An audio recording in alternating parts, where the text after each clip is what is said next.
Hello, everybody. Welcome back to Chico MMA. This is these are my predictions. Yeah, that's the right grammar.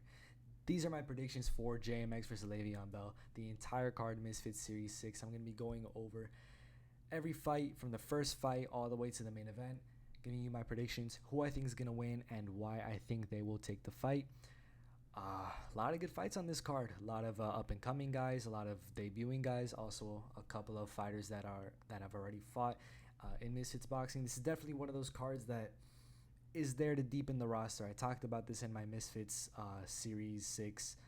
When the full card got announced, I talked about it in that video. This card is meant to deepen the roster of Misfits boxing. You've got a lot of new lightweight fighters to deepen that roster. Misfits wants to bulk up their lightweight division. That's very clear. That's been very clear to me since Misfits 5, right?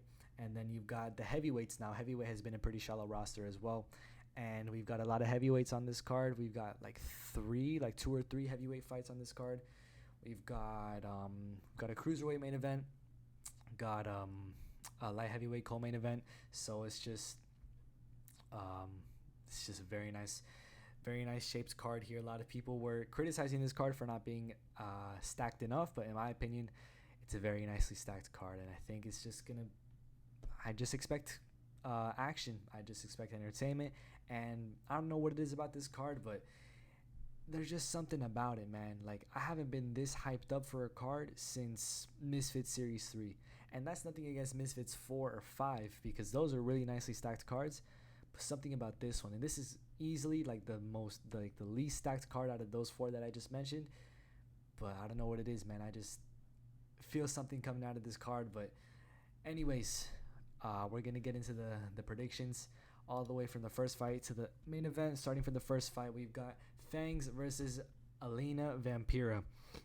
And with this fight, Alaena Vampira, she's stepping in on around a week's notice because Fangs was meant to fight Minx instead, but Minx apparently had some visa issues. A lot of people thought Minx was taken off of the card because of drama from a few weeks ago, if you all know what happened there.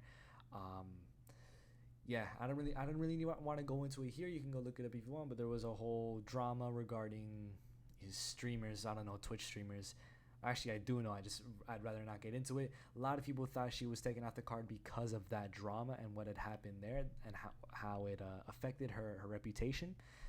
But instead, it was actually because of visa issues on Minx's side. So she wasn't able to make it to the event. Instead, Alaena Vampira is stepping in on 1 week's notice. Alaena Vampira has no fights. Same with Fangs. She has no fights. But Fangs, if you all remember, was actually meant to fight Barbie 6 on the Misfits Series 3 card. That fight was taken off around a week before the card was meant to take place as well. The fight was taken off when the media workouts happened. That's when the fight was taken off. It was either right before or right after. But the fight had gotten canceled because Barbie 6 couldn't. It was like another traveling issue. I don't even know. So many traveling issues with these fighters. But Fangs has been training for some time. And if you look at her social medias, what she's saying, she has been sparring, according to her. She has been sparring against higher level, not like the highest level, but higher level boxers. She's been getting beat up in sparring. She's been going through those hard rounds, and she's learned a lot. At least that's what I'm taking from the few tweets that I've seen from Fangs. And Alaena Vampira, she's looking okay on the pads. Fangs doesn't look like the best on the cards on the pads, I mean, either. But if I had to pick a winner for this fight, I'd probably pick the person who's had more time to prepare. Probably not the one who's had a week of, I wouldn't say training, because I could tell she's had a little bit of boxing experience or boxing knowledge prior to this fight announcement, or like this fight being brought to her. But taking a fight on a week's notice is not an easy thing to do. Fangs has been training for a long time. We know she's been putting in those hard rounds into the sparring. So I'm going to take Fangs, and I'm going to take her by unanimous decision. What's that? Okay, yeah, unanimous decision. Maybe majority, maybe unanimous. I'm going to go for unanimous. There's a chance that it's a draw because all these fights are 4 rounds. All of them. Even the main event. For some reason, the main event is 4 rounds. I don't know why, but a main event should be at least like 5 rounds. But I don't know, man. But I'm going to take Fangs by decision. I'm pretty comfortable with that pick. I'm pretty confident in that one as well. Chase Demoor versus Stevie. night. Now, a lot of people are underestimating Chase Demoor for this fight. They saw the clip. They saw that clip. It's a very bad clip. I saw it. I saw it happen live. I watched that Chase Demoor fight. It's not a very good performance from Chase Demoor. Josh Bruckner, the professional, was able to just easily counter that, overcome that weird pressure, that weird style, and was just able to win off of technicality, placing punches better. Chase Demoor retired in the corner at the end of the second round. He doesn't have the best gas tank, at least that's what I'm taking from his last fight with Josh Bruckner. But Josh Bruckner is a very high-level heavyweight in Misfits boxing. He is top 3 right now. He was number 1 at the time, after beating Chase Demoor, at least that was. But, Chase Demoor, right? What we've seen since that fight, he's constantly been talking on social medias. A lot of talk. Is he going to be able to back it up? We've seen a lot of footage from him, even as far back as a couple months ago, after the like a month, 2 months after the Josh Bruckner fight. He was still training. He was still getting rounds in on the bag. He was still improving himself in boxing, and he's been teasing this comeback for a while now. It's finally happening against Stevie Knight, and if anything that Chase Demoor is saying is in fact true, then he should be able to win this fight. Now, what does Stevie Knight bring to the table? Stevie Knight has no fights either. He doesn't have any fights. Chase Demoor does have 2 fights. Stevie Knight, he's got no fights. He has not fought amateurly or professionally in boxing. Maybe he's been training. We could tell from this photo he's clearly in shape. But that being in shape doesn't always mean winning a boxing fight. We've seen that happen many times before in Misfits, professional fighting, MMA, doesn't matter. Being in shape doesn't always mean being a good fighter, doesn't always mean winning the fight. It's also what a lot of people thought with FuziTube when he fought Deji. They thought, oh, this guy's in great shape. He's going to destroy Deji. That didn't happen because Deji was ultimately the better fighter. Who's the better fighter? Gregory Knight. He's had no fights. How long has he had to train? We don't know. We assume it's around the same time as Chase Demoor has had to train for this fight at least. But Chase Demoor, as far as we know, has been training longer. His first fight was on that McBroom and Gibb undercard back in September of 2022. So we know he's been training at least a few months before that, especially since those fights and that event was postponed so much time. Chase Demoor has been training a decent amount. And Stevie Knight, I saw his work on the pads. He doesn't look the most skilled. I saw short clips. I didn't see the longest clip. So if I'm missing something, then maybe I'm missing something. I'm not trying to watch the very long clips. I'm trying to fix my sleep schedule. So I'm trying to get these done a bit quicker than I usually would. So from what I saw, Stevie Knight is kind of stiff. Doesn't really have it all in him, I think. I think Chase Demoor's pressure itself is just going to be enough to overwhelm Stevie Knight. I don't think he's going to be able to counter Chase Demoor like Josh Bruckner was able to counter Chase Demoor. I don't see that happening. I see Chase Demoor being a bit more technical, being a bigger, more powerful guy, more pressure-heavy guy. I see that kind of pressure-heavy style just being too much for the newcomer, the debutant Stevie Knight. I think Chase Demoor takes this fight, but I think he's got to take it by decision.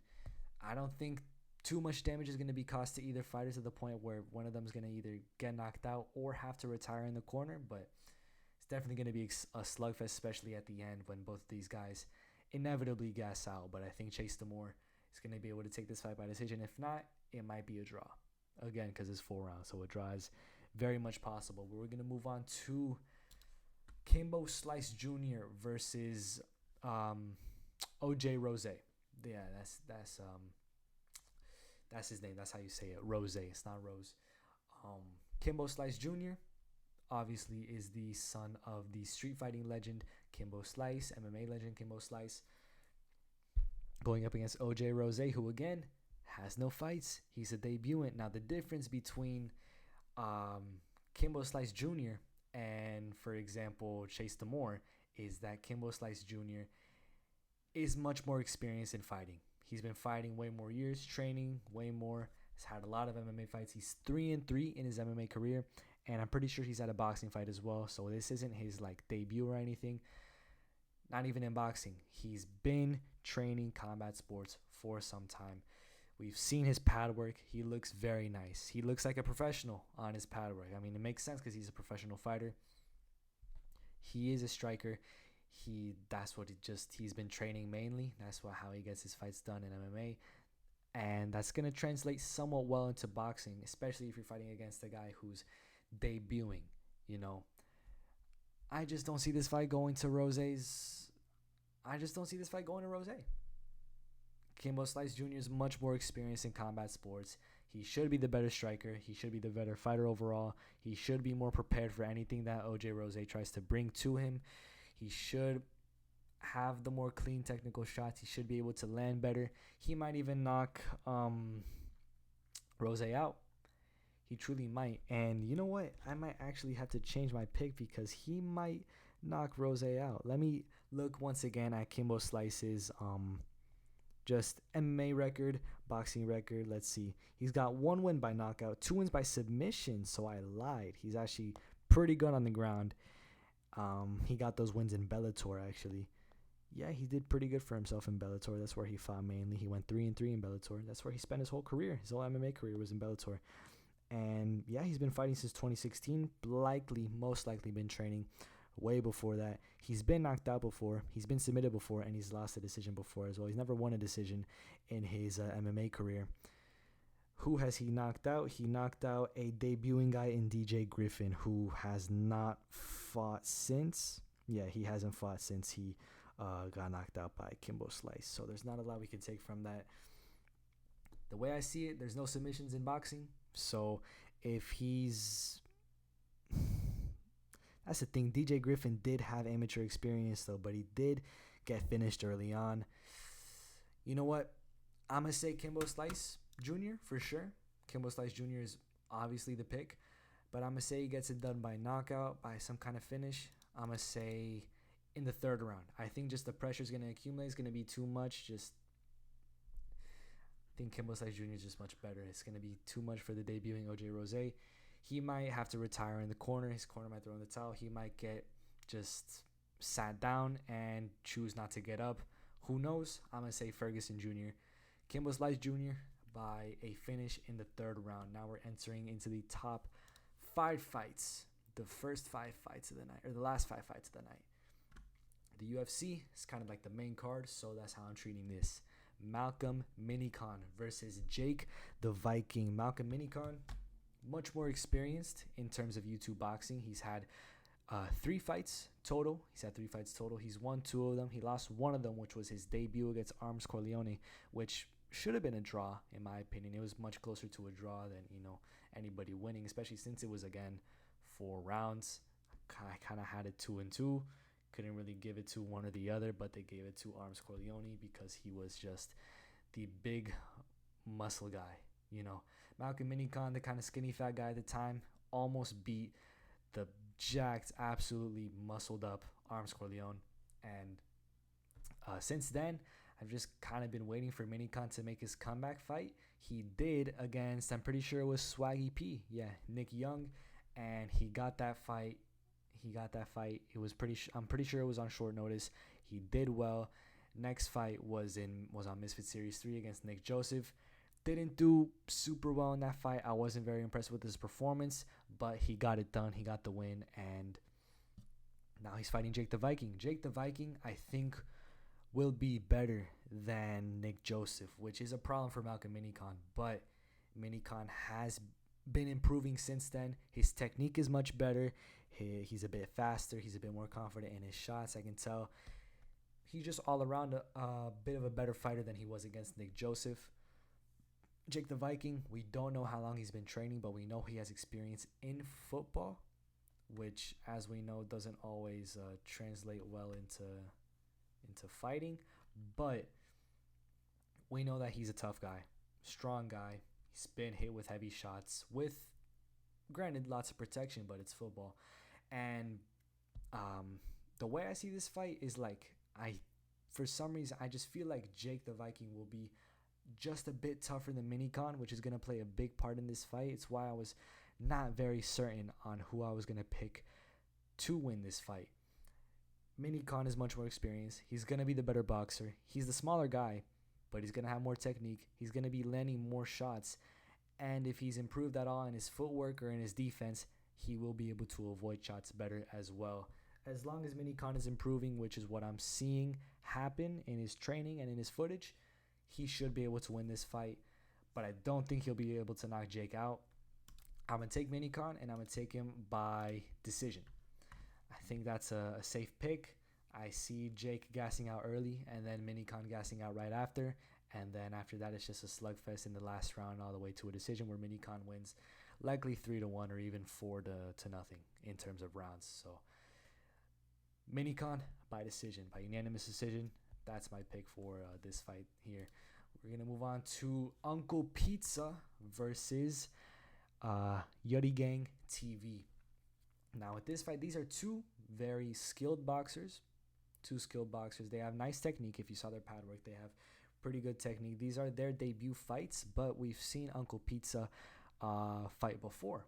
It's not on any of his records, not on Tapology, not on BoxRec, but it happened, and he got it done by a second round TKO. So we know he's got experience there.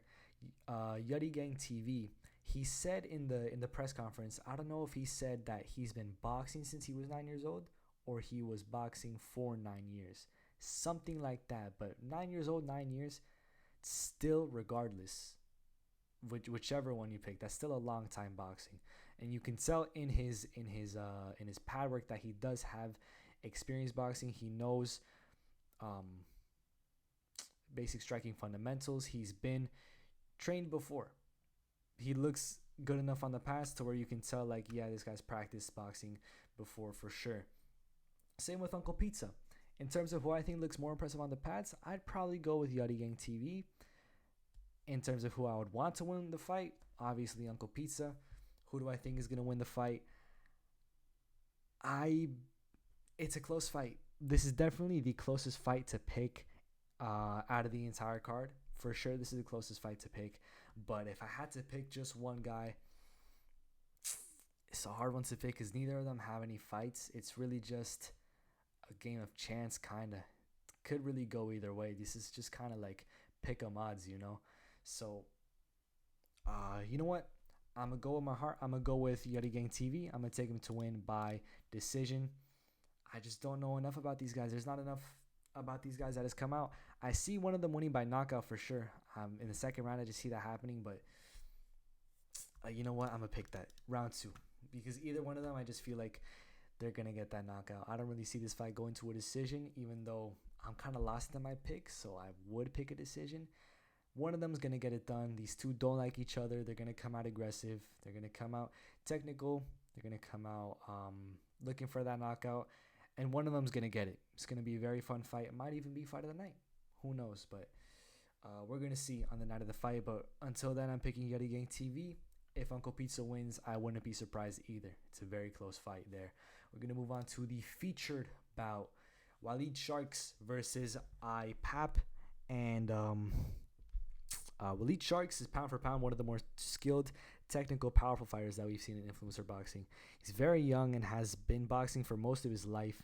At the beginning of all his fights, he's always winning by a comfortable amount, but then gets it taken from him in the end by either a flash knockout or a robbery from the judges, except for in his last fight a month ago where he knocked the guy out in just over a minute. He's taken on Ayye, who hasn't had any fights himself, but has nice technique and knows what he's doing for the most part. These two almost fought on Misfits 5 last month on March 4th, but Ace Musa got the fight instead. He failed pre-fight medical exams. Fight got canceled. Whatever. Now these two exciting lightweight fighters face off in an expanding, very much expanding lightweight division. This is the number one contender, the number one lightweight contender in Walid Sharks against an unranked debuting fighter in Ayye. Very interesting fight. However, I don't think there will be an upset. Walid is constantly improving. His pace keeps getting better, and he keeps being more active as each fight goes on, which only helps him win fights even more. He has this vengeance in him that we saw in his last fight. To get the rematch against Dean the Great, to get that redemption, for himself in a fight that he was winning by a lot until he got knocked out at the end in a knockout that was kind of early. The ref waved it off pretty early, and I think this fight will be the performance that gets him that shot. Ayye hasn't fought the opponents that Walid has faced for sure. Walid keeps evolving and learning, and he's likely looking to end this fight early. So you know what? I'm going to take Walid Sharks by knockout in the second round out of 4. That's where I'm going to go with this. The first round is going to be slow at first, but then Walid's going to land some big shots at the end, and it's going to make Ayye question himself and question the fight and question his ability. In the second round, Walid will get it done. Ayye will not get up from a knockdown. That's what I'm going for here. Now the co-main event, very interesting co-main event here. Chris Avila versus Paul Bamba. Now Chris Avila is an experienced MMA fighter who has awkward striking and trains with Nate Diaz. He was formerly in the UFC and made his professional MMA debut around 9 years ago. He's taking on Paul Bamba, who, if you all remember, was meant to fight Tommy Fury, pulled out of that fight the day before it was meant to happen because Fury missed weight. And it's kind of like Greg Hardy versus Hasim Rahman Jr. on Misfits 3. This is a fight between a former UFC fighter that went on a losing streak before being cut versus a professional boxer that had recently burst into the influencer boxing scene and had their last fight canceled last minute. Quite a lot of similarities, I do gotta say. A lot of similarities. Why did I say quite? That's like too proper. I don't know. A lot of similarities for sure, though. Both of these guys don't have very good records or resumes. Chris Avila's MMA wins in 2021 came against guys with 9-32 records and 1-2 records.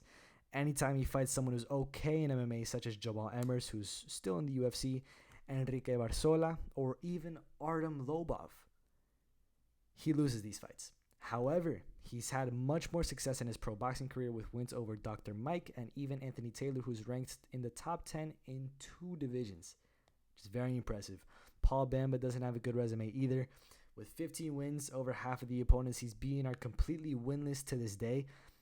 This includes his most recent opponent, and he's even lost to someone who to this day is completely winless except for one win, that being over Bamba.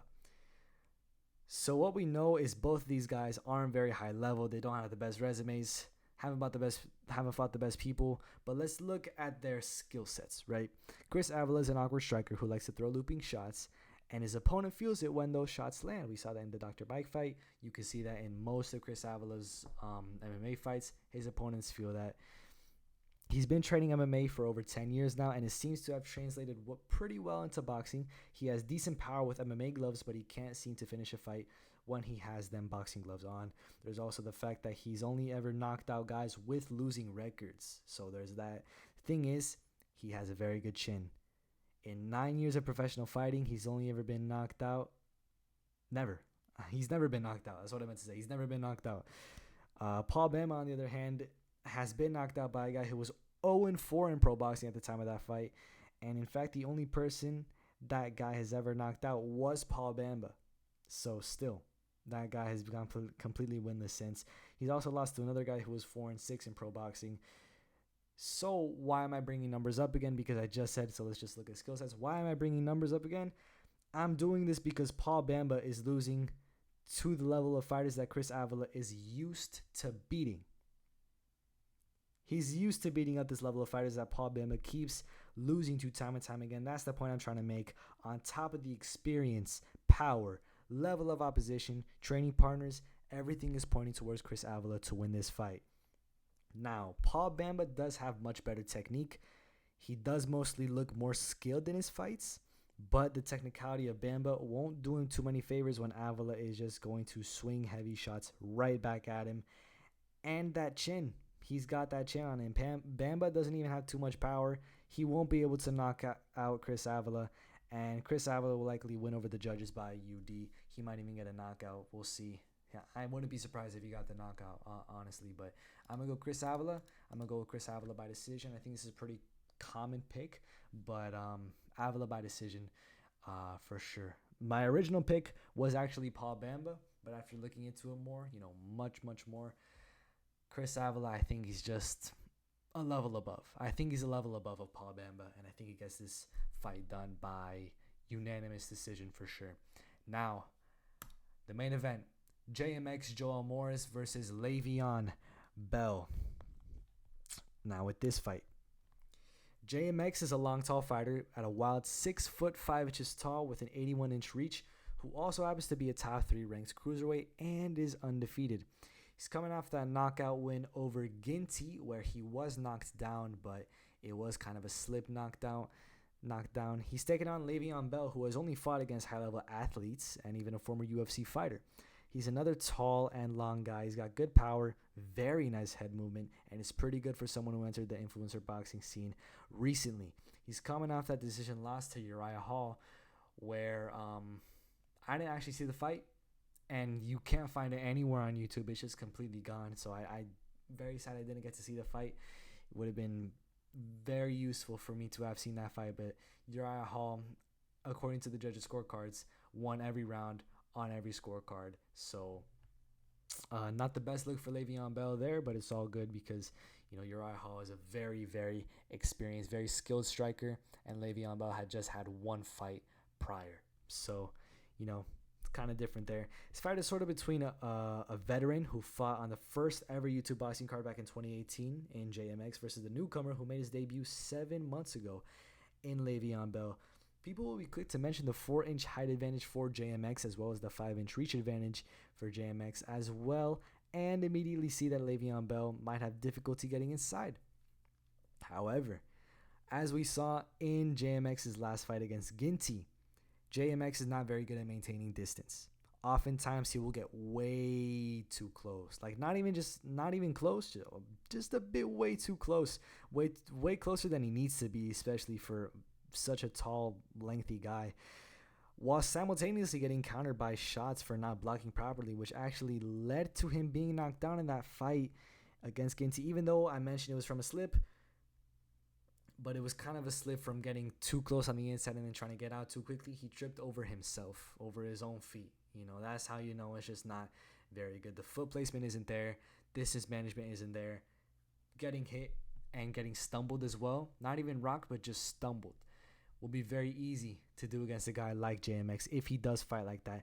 Le'Veon Bell hits way harder, is way more technical, and has a much better understanding of what he's doing, which is crazy considering he's been training for much less time. This is especially important since Le'Veon Bell has very nice distance control and head movement. So if JMX does try to rush in properly without defending, properly defending, I meant to say, he will miss shots and ultimately get countered and possibly hurt badly.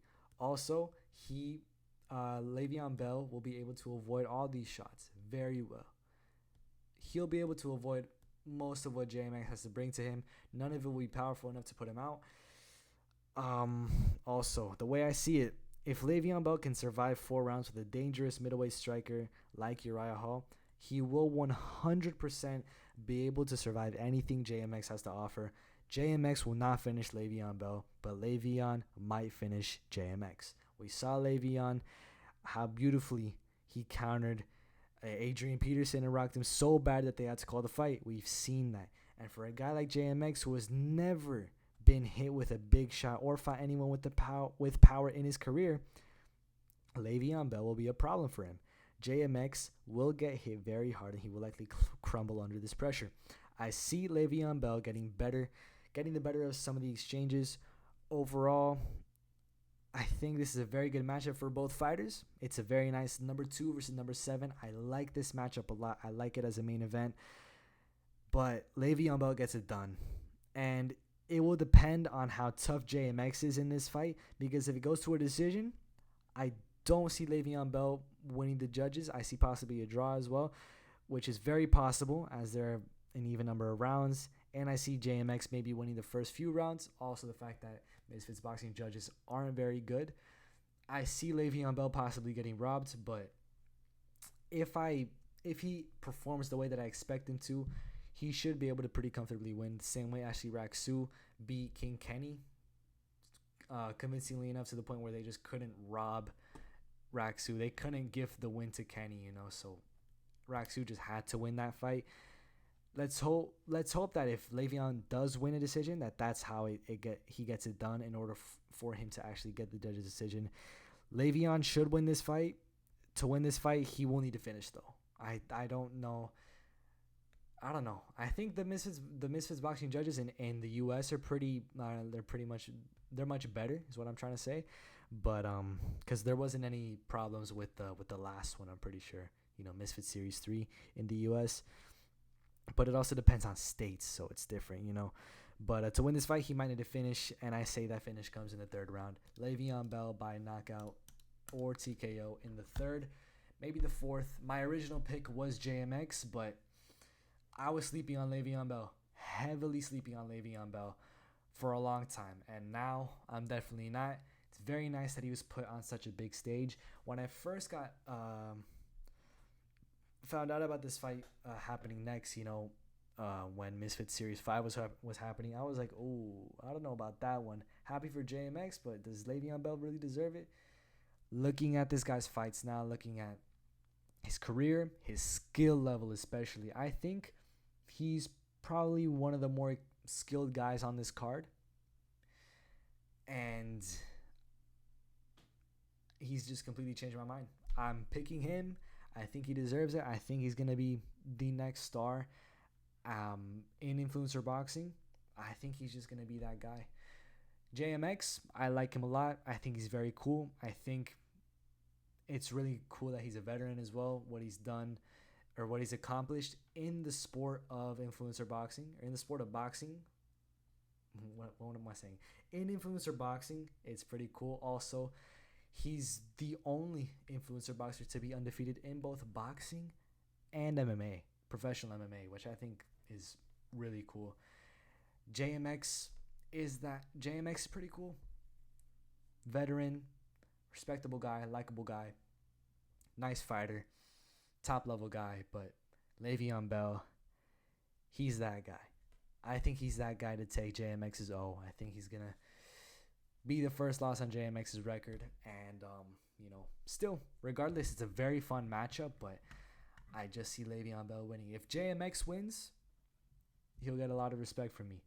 But, I don't know. This fight, I know absolutely nothing about this fight. I'm not gonna be putting any prediction on this fight. I might watch it. Maybe I'll watch it, but no prediction because I just don't know anything about either of them guys. These are my predictions for Misfits Series 6, JMX versus Le'Veon Bell, co-main event, Chris Avila versus Paul Bamba, and in the featured bout, it is Walid Sharks versus APAP. Very nice card featuring guys such as Minikon, Chase Demoor, Kimbo Slice Jr., Uncle Pizza, Jake the Viking, and so much more, man. Just, y'all gotta tune in for this card for sure. It's taking place tomorrow on a Friday. Actually, today's Friday because it's like midnight, something like that. It's around midnight. So, very fun card. Y'all cannot sleep on this card. You cannot sleep on the fighters that are gonna be competing on this card because they might just be the future of Misfits boxing. So you can't ever sleep on any of these fighters, man. Especially since the fighters on this card, they're very nice prospects. I'm liking the look of some of these fighters. I'm liking the skill of some of these fighters. Very good prospects scattered around Misfits Series 6 for sure. So do not sleep on this card. And these are my picks for Misfits Series 6.